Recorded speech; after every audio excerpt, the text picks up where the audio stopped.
Hey guys, this is our video, well, I guess our third video for today is Sunday. We're going to call it Just Gonna Send It Sunday. So I know it's kind of late, what it's like, almost 10 o'clock. I was going to do this earlier, but didn't get time. Anyway, wanted to talk about like why we ended up doing what we did, and specifically like quitting our jobs and selling everything to be able to travel to the U.S. and also other countries just to spend time with each other and also get back, kind of reset our relationship and our lives. Hey, Brittany.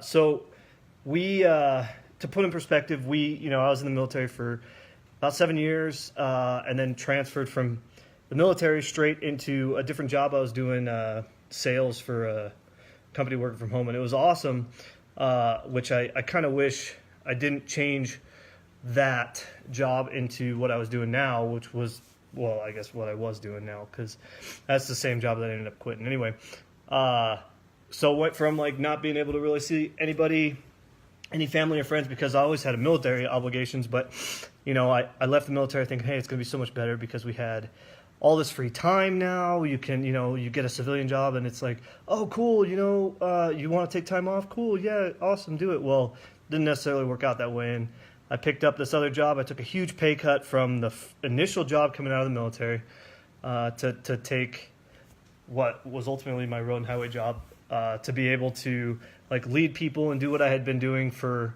the military, from like the nuclear side, and anywhere managing teams anywhere from like 10 to 75 people, and like over time you get good at it and you find ways to balance. And the bad thing is, with the larger amount of teams comes a large amount of stress.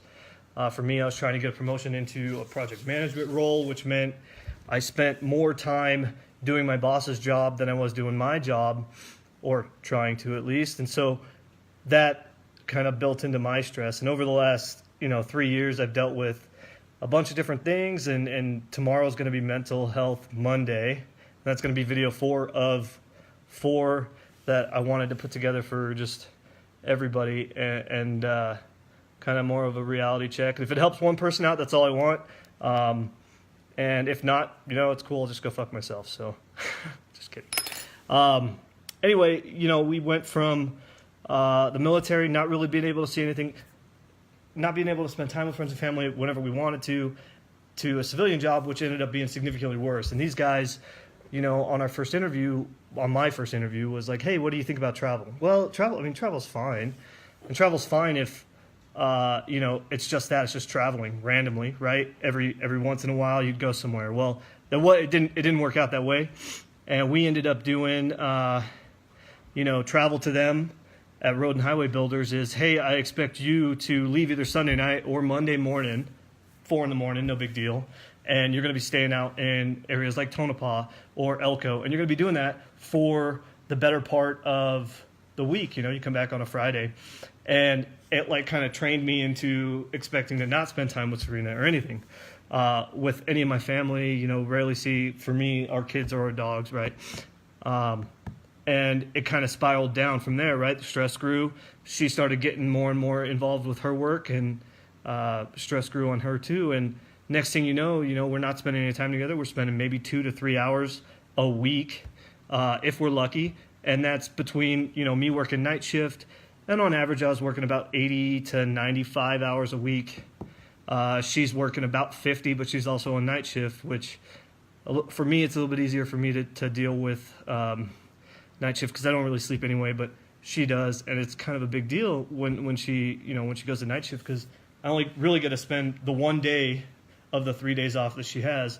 I'd be able to spend it with her, but I'd be working. Next thing you know, over 3 years, we slowly got out of tune with each other. And like, what, you choose to spend the rest of your life with somebody and get married and try to understand, what's coming into the relationship and what you're going to get out of it in the long term. And for us, like, our communication was non-existent. We started fighting all the time. And then, it made those 2 hours that we did get to spend with each other hell, because nobody wanted to Like, I mean, nobody wants to fight, especially with, you know, boyfriend, girlfriend, significant other. But on top of that, you combine it with the fact that, you know, on that 2 hours, it's, you know, is it hit or miss? Am I going to do something to piss them off, or are they going to do something to put me in a bad mood? And, you know, all the little things, just stress over time, you know, started getting to us. And Serena had a job opportunity for Georgia, and I don't know if you followed us at all or anything. We had a great house and a beautiful house out there, and we went out, picked it out, and she decided, like, she made the first leap, and it was, you know, hey, this is not what I want to do. She gets out there, starts learning the environment, learning the city, getting all this stuff, and realized, hey, like, I don't want to do this. I'm going to be the workhorse of Atlanta for a new warehouse, and, you know, my stress is going to get worse, and I think it's time to start focusing on us. And so she made the first leap, and that, like I said, that was about 2 weeks ago, and she just quit her job. And she's been trying to recover not only physically from like nights and just the stress, but, you know, you can see a night and day difference in our relationship just from her being able to sleep, right? For me, I ended up, I was going to leave my job anyway. I was doing night shift 6 days a week, 12 to 14 hours a day. I'd sleep maybe 3 hours, get up, answer phone calls, do emails, go back to bed for maybe an hour, maybe two, and then start all over again for an entire night shift. And that's how it was. And, you know, in the construction industry, we expect, you know, during your construction season, you're expected to you know, put in those longer hours. And that's totally fine, with the understanding that come wintertime, or for us, wintertime, our off season, we'd be able to, you know, do things like travel and make up for the time that we didn't get to spend with each other. But I'll tell you what, guys, like, you can't make that time up, and you're going to spend more time trying to reconnect. If you don't do it right, you're going to spend more time trying to reconnect than you will, you know, enjoying that time off. I don't know, maybe if your relationship's stronger than ours, more power to you, and that's awesome, because some people can deal with that, but we obviously couldn't. You know, you guys will probably call us crazy, but we literally just forfeited, you know, about $250,000 worth of salaries between the two of us, and just saying screw it, and we're going to focus on our relationship and just start traveling. You know, I wouldn't have stayed with this company anyway into winter, because every time, you know, winter rolls around for us, it's, oh, hey, I need you to go and go stay out in Elko for 30 days. And, oh, don't worry, you'll be able to see your wife for like 2 hours of that.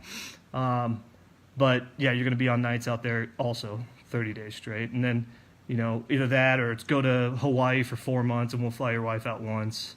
But, you know, when you're working for the man, that's what happens, you know, and you constantly are being relied on to, I don't know how I want to say that, but essentially to make them money. But the question is, you know, if you can do that, awesome. And if your relationship can handle that, perfect. But what I'm trying to put out there is, you know, there's other ways around it. There's other ways to do things and make money. And, you know, we've sold pretty much everything major that we can in the house. Now we're just packing stuff up and trying to find somebody to rent this house out.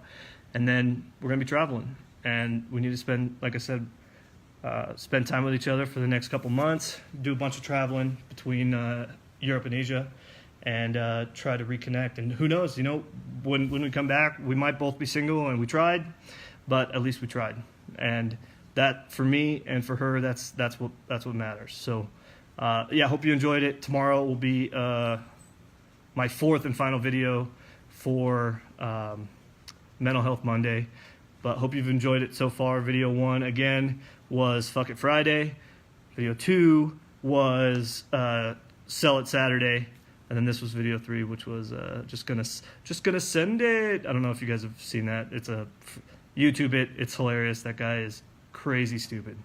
Anyway, yeah, keep reaching out if you guys want us to come by and see you guys on our cross country trip. Let me know, and we'll see if we can fit you in. Okay, thanks.